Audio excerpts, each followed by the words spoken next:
عندك الدنجان، عندك الفلفله، وعندك مطيشه. حرتي اشنو طيبي؟ حضري هاد المقبله اللي تتجي رائعه. نقولوا عليها زعلوك، نقولوا عليها مقبله، ولكن المذاق تيجي يا سلام، والرائحه دايره في الدار كلها. اللي شمها تيقول اش هاد الشيء كنطيبو. نتمنى انكم تتبعوا لا فيديو من الاول حتى الاخير باش تعرفوا على المكونات وطريقه التحضير. وما ننسوش نصليو على الرسول عليه افضل الصلاه وازكى السلام. تابعوني وما تمشيو فيه.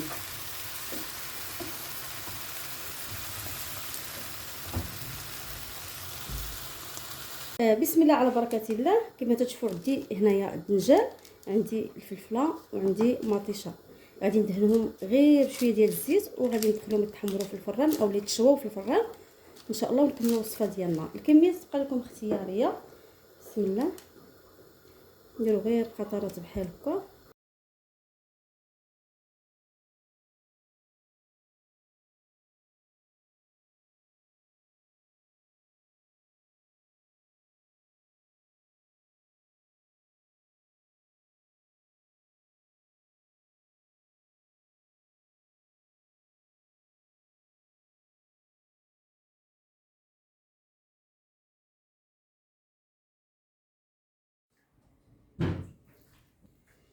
صافي، بعد ما تيتشوى لي الدنجال مع الفلفله ومطيشه في الفران، دابا ان شاء الله غادي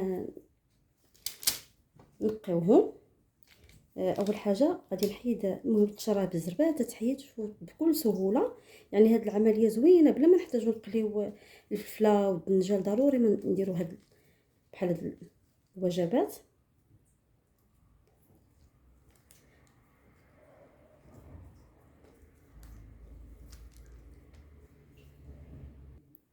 غادي نوضعوها هنايا.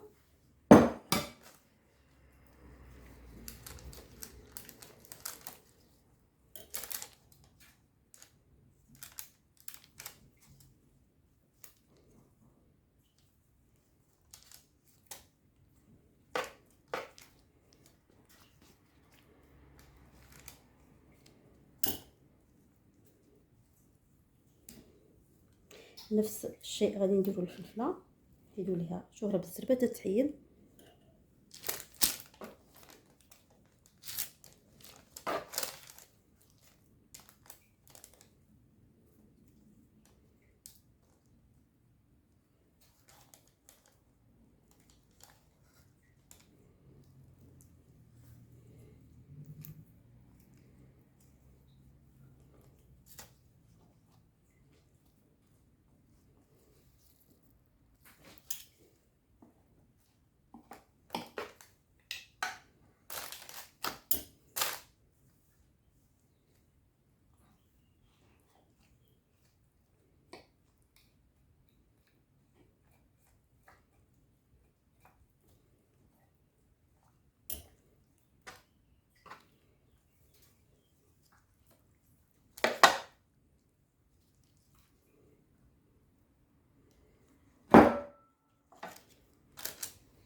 صافي، غادي ناخذ المقلاة ديالنا اللي غادي نوضعوا فيها القليل ديال زيت الزيتون. بسم الله. واحد 3 معالق كبار. غادي نوضع فيها الثوم، عندي هنا واحد 3 الفصوص اللي حكيتهم. غادي نوضع الربيع. بالنسبه للتوابل غادي نوضع قليل ديال الملح، تحميره، سكينجبير، الخرقوم،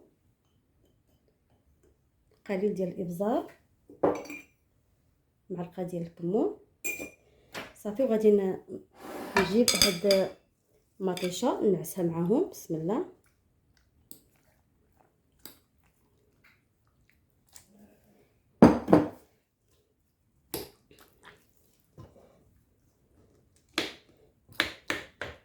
ومن بعد نحاول نعصب الفرشات. غادي ندير كلشي دقه واحده ونديرو فوق النار يتشحروا.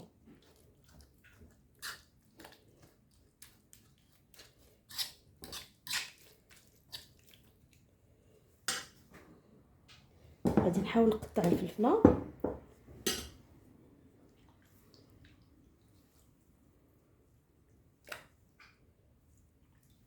ممكن شفتو راه تيطلقوا الماء. بسم الله.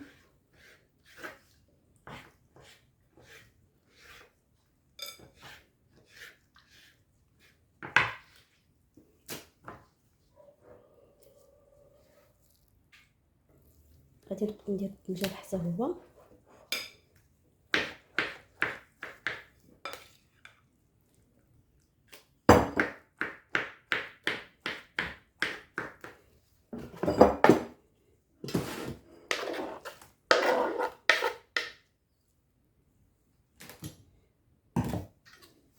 صافي غادي نخلط هاد المكونات مزيان ونوضعهم فوق النار يتشحروا. راه كلشي دابا مشوي، غادي غير نوضعهم فوق النار يتشحروا ان شاء الله، ونتلاقاو مع الشكل النهائي ديال هاد المقبله اللي درت معكم ديال البتنجان والفلفله.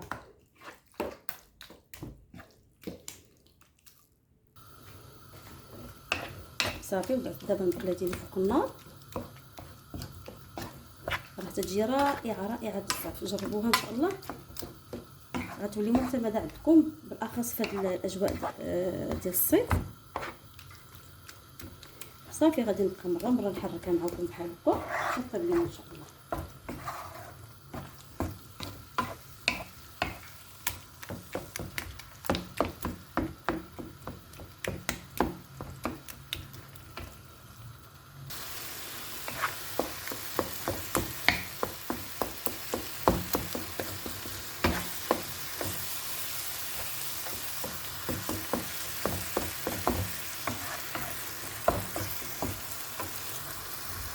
صافي من بعد ما يطيب لي الزعلوك ديالي ولا هاد المقبله تتجي رائعه. المهم تتجي ناشفه بحال هكايا.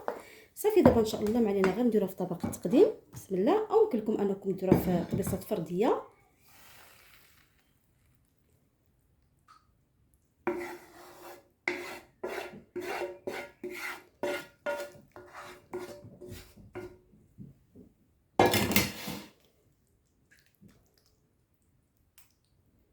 تتجي رائعه بزاف. صافي تنديروا ليها اضافه هكا ديال الحامض. كاين اللي تيبغي الحامض بحال هكا.